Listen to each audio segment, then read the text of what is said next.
Welcome back to our September edition. Joining me as our MP, John Nater. John, thank you very much for joining me. Hi, Peter. It's great to join you today. Well, this year has been an exciting year for you. With the election, you've got 53% of the vote. And I think you say you're the voice for our people. So just tell us how that felt to get this new mandate.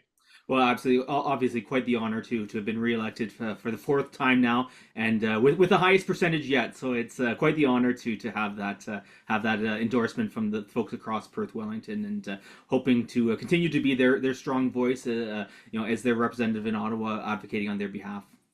Well, speaking of a voice, Assistant Deputy Speaker, tell us about that responsibility. Yeah, absolutely. So I was honored to be unanimously elected to this position by all sides of the House of Commons. So I'm one of four chair occupants, the Speaker, and then three other of us who fill in from time to time. So usually about twice a day in 2 hour chunks, we preside over the House of Commons when the Speaker himself isn't there. So we maintain order. We make sure that the debates flow as freely as possible, in as cordial a way as possible, which is sometimes a challenge, but so far we've been keeping order as best we can, and we also preside over what's called the Committee of the Whole, where we're asking questions back and forth between government and opposition, sometimes late in the evening, so a chance to get a variety of questions in on the variety of issues that are affecting Canadians.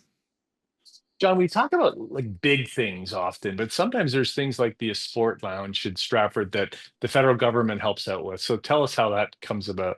Absolutely. So the Esports Lounge is a great example. So this is an initiative that was launched in Stratford. It provides a safe space for young people, teenagers, to have a place where they can play games, but also do their homework, earn points to different games, and really just be a place where they can thrive in a supervised spot, but also where they're able freely be teenagers, enjoy themselves, and that had funding through Public Safety Canada, which is wonderful to see. It's nice to see that funding flow down locally to the community. But it's just a nice, wonderful space. And not being much of a gamer myself, it was kind of fun to see how the different games worked, and how the teenagers were using them. It's just amazing to see, and I'm looking forward to see how it expands and progresses in the months and years to come as young people use it, and hopefully take some ownership as well in terms of what they'd like to see as part of it going forward.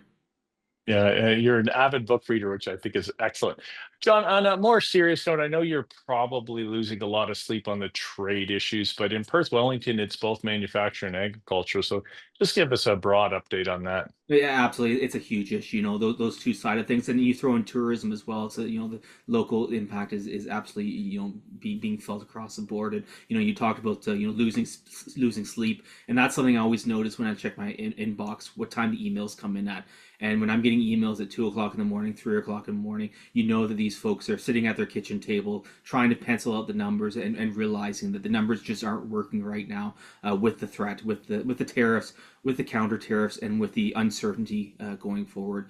And for me, the uncertainty is the real challenge that we're seeing, and so it's affecting businesses. When I talk to different sizes of large businesses, small businesses, locally owned, large national enterprises, they're all dealing with this uncertainty. And what's happening from it is that they're putting off decisions. So they're really delaying, that expansion. They're really delaying that new product line, that new piece of equipment, until they get some more certainty. And that's not a great spot to be in, from a community standpoint, from a business standpoint, from economic standpoint. It just really puts a real damper on where our economy is, and that's unfortunately not going to get any better in the near term, until we can find a way to really expand our markets beyond the north-south relationship, because from all intents and purposes, these next 3 years are going to be a real challenge, a real struggle going forward.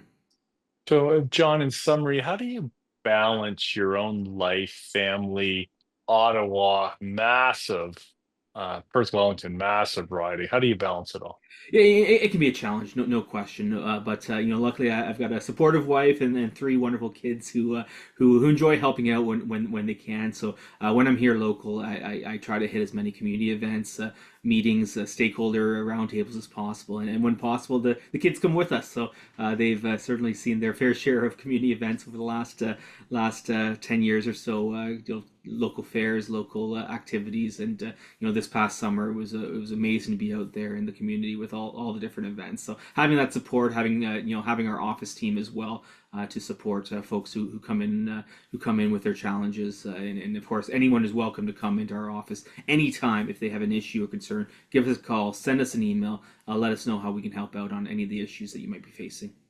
Well, John, thanks for your leadership. Thank you by being the voice of the people of Perth Wellington in Ottawa. Thanks very much, John. My pleasure. Thank you, Peter.